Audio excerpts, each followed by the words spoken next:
ఏది అయినా ట్రై చెయ్యి Aachi chicken masala. America Israel Iran దాడులతో పశ్చిమాసియా దద్దరిల్లుతోంది.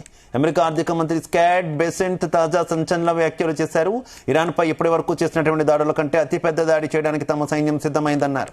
ఎన్నో ఏళ్లుగా టెహ్రాన్ అభివృద్ధి చేస్తున్న క్షిపణి తయారీ ఫ్యాక్టరీలు, క్షిపణి లాంచర్లను ఈరోజు పూర్తిగా తుడిచిపెట్టేస్తామని హెచ్చరించారు. తాము చేపట్టిన అతిపెద్ద ఆపరేషన్గా ఇది చరిత్రలో నిలుస్తుందన్నారు అమెరికా ఆర్థిక మంత్రి. అమెరికా మీడియా ఛానల్కు ఇచ్చిన ఇంటర్వ్యూలో బెసెంట్ ఈ వ్యాఖ్యలు చేశారు. ఆయన చెప్పినట్లుగానే టెహ్రాన్ సహా ఇరాన్లోని పలు ప్రాంతాల్లో ఉదయం నుంచి భారీ దాడులు జరుగుతున్నాయి.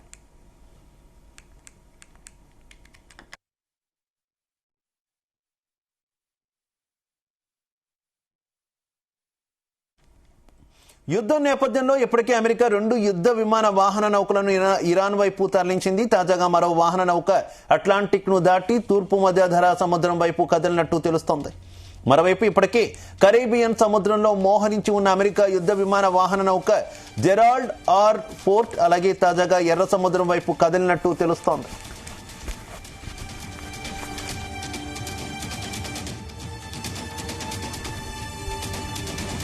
ఇజ్రాయెల్ కు భారీ మొత్తంలో సైనిక ఆయుధాలు, మందుగుండు సామగ్రి విక్రయించడానికి తమ ప్రభుత్వం ఆమోదం తెలిపినట్లు అమెరికా విదేశాంగ శాఖ ప్రకటించింది.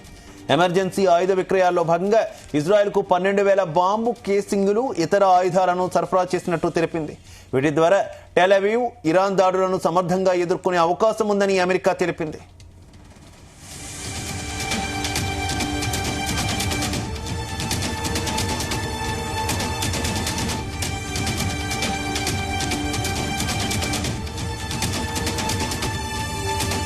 మరోవైపు పశ్చిమాసియా యుద్ధంలో బిగ్ ట్విస్ట్ ఇచ్చింది ఇరాన్.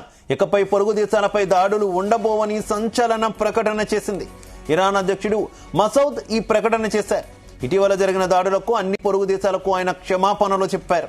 ఇరాన్ తాత్కాలిక నాయకత్వ మండలి నిర్ణయం ప్రకారం ఇతర దేశాల నుంచి ఇరాన్ పై దాడి జరిగితే మాత్రమే సీరియస్ గా ప్రతిదాడులు ఉంటాయని చెప్పారు.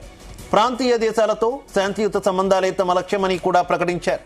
అయితే ఇరాన్ పై ఊహించని దాడి చేస్తామని అమెరికా హెచ్చరిక తర్వాత ఈ ప్రకటన రావడం ఆసక్తిగా మారింది.